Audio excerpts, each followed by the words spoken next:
नमस्कार। जय जय राम, जय श्री राम, जय हो बागेश्वर धाम सरकार, जय हो हनुमान जी महाराज। मेरे प्यारे सभी दर्शकों, सनातन धर्म में गाय एक ऐसा जानवर है जिसे पूजनीय माना जाता है और गौ माता कहा जाता है। लेकिन आखिर गौ माता ने समस्त स्त्री जाति को कौन सा श्राप दिया था जिसकी वजह से आज भी उन समस्त स्त्री जाति को वह श्राप भोगना पड़ता है। इस बात को जानने के लिए आपको पूरा वीडियो तक बने ही रहना पड़ेगा, इसलिए आप जो इस वीडियो के अंत तक अवश्य ही बने रहेगा।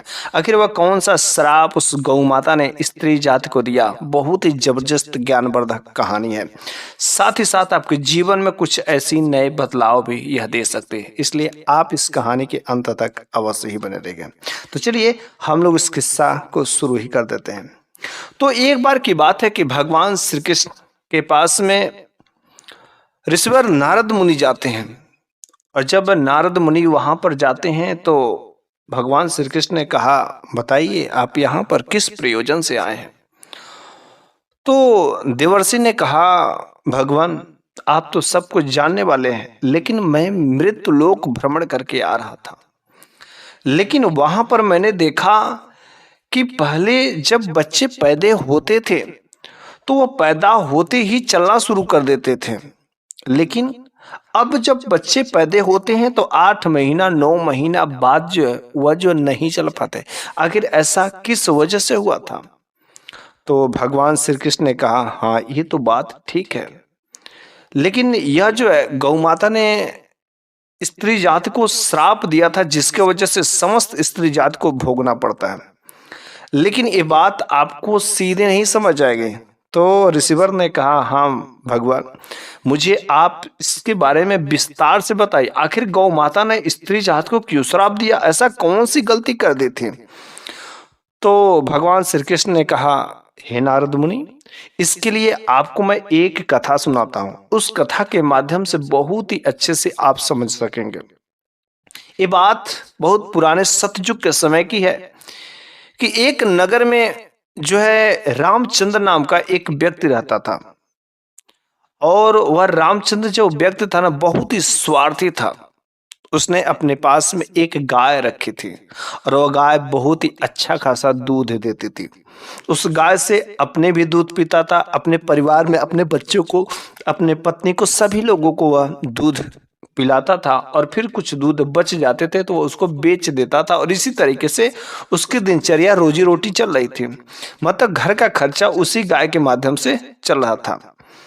लेकिन एक समय ऐसा भी आया कि जब वह गाय जो है दूध देना बंद कर देती है, और जब गाय दूध देना बंद कर देती तो वह रामचंद्र इतना स्वार्थी था, वह समझता है कि मैं इस गाय को अब क्या करने के लिए खिलाऊं, ये मेरे लिए तो व्यर्थ है। और वह रामचंद्र क्या करता है, उस गाय को ले जाकर के जंगल में छोड़ देता है। जब जंगल में छोड़ करके चले जाता है, फिर बेचारी वह गाय इधर उधर जंगल में भटकती है, और भटकते भटकते जो है उसी जंगल में एक छोटी सी मंदिर दिखाई देता है। उस मंदिर के पास में जाती है, और वह भगवान से विनती करती है, भगवान से कहती, हे भगवान, अरे देखो ना ये मानव जात कितना स्वार्थी है। जब तक मैं दूध देती रही तब तक वह मुझे खिलाता रहा, और जिस दिन मैंने दूध देना बंद कर दिया उस दिन मेरे को चारा तक नहीं डाला, और नहीं तो नहीं अपने वह घर से भी बाहर निकाल दिया, देखिए जंगल में छोड़ दिया।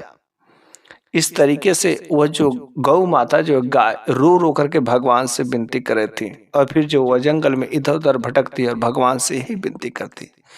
लेकिन कुछ दिन हुए और वह गाय जो गर्भवती हो जाती है।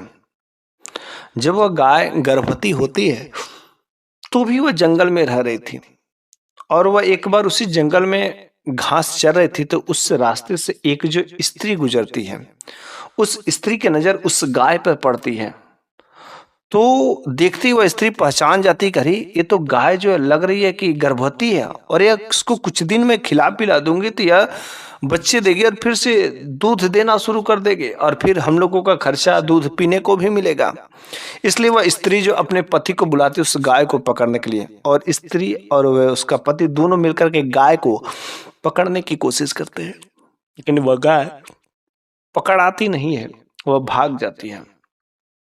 भाग करके एक जंगल झाड़ी में छुप जाती और अपने आप को सेव कर लेती। वह नहीं चाहती थी कि मेरे को फिर से दोबारा कोई इंसान मेरे को पकड़े, जैसे मैं यहाँ पर हूँ यहीं पर मैं रहूंगी। और वह अपना एक सुरक्षित स्थान में जाकर के छुप जाती थी। और ऐसे करते करते वह जो गाय का 9 महीने का जो समय होता है गर्भवती का, वो पूरा हो जाता है। जब 9 महीने का टाइम पूरा हो जाता तो अंतिम समय आता है प्रसव का। तो वह एक थोड़ा सा सुनसान शांत एरिया में सुरक्षित जगह पर जा करके वह जो बच्चे को जन्म देती है। जब वह बच्चे को जन्म देती है तो वह बच्चा जो है चल नहीं पाता है। तब तक जो है उस दिन भी वही स्त्री जो उस रास्ते से गुजरे थे तो उसकी नजर पड़ी उस गाय पर। तो उसने देखा, अरे ये तो बच्चा दे दिया, चलो अच्छा हुआ कि अब तो बच्चा दे दी, बस अब बच्चे को भी और हम उस गाय को भी लेकर चलते हैं और दूध पिएंगे, पिलाएंगे अपने परिवार वालों को। उसने अपने पति को बुलाया, लेकिन तब तक वह गाय जो है बोल पड़ती है, क्योंकि वह गाय जो है हमेशा भगवान के दरबार में जा करके विनती करती थी, मन्नतें करती थी। इस वजह से गाय के अंदर कुछ दिव्य शक्ति आ गई थी। उस गाय ने कहा, हे देवी, आप मेरे को ले जाने के लिए सोच रही हैं, मैं आपके साथ नहीं जाना चाहती हूँ, बल्कि आप एक काम करें कि जो मेरा बच्चा है ना, अब ये चल नहीं पा रहा है, आप इसको मेरे अगर पीठ पर अगर आप इसको किसी तरीके से रख देती, बांध देती, तो मैं इस अपने बच्चे को किसी सुरक्षित और जगह पर ले जाकर के रख लेती। और जब ये बच्चा मेरा 8 महीने में ये चलने फिरने लगेगा तो फिर मैं अपने बच्चे को संभाल लूंगी, क्योंकि अभी मेरा बच्चा चलने लायक नहीं है।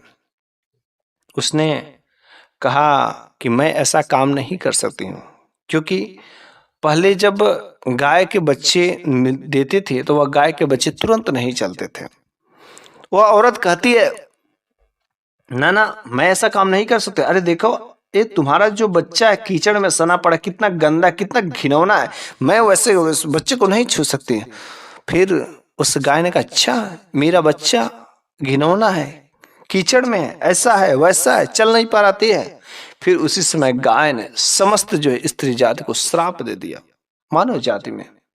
और भगवान से विनती करती है, प्रार्थना करती है कि हे भगवान, ये जो आज हम लोगों के गाय के बच्चे के साथ में होता है, यही समय जो उल्टा मानव पर चला जाए और मानव वाला हमारे पर चला है।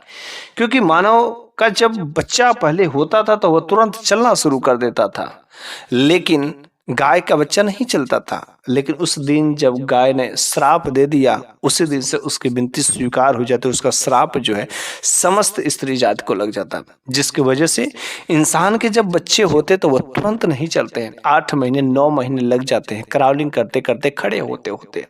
लेकिन वहीं पर गाय के बच्चे जो बछड़े होते हैं वो जो है तुरंत खड़े हो जाते हैं, क्योंकि उसका श्राप लग गया था।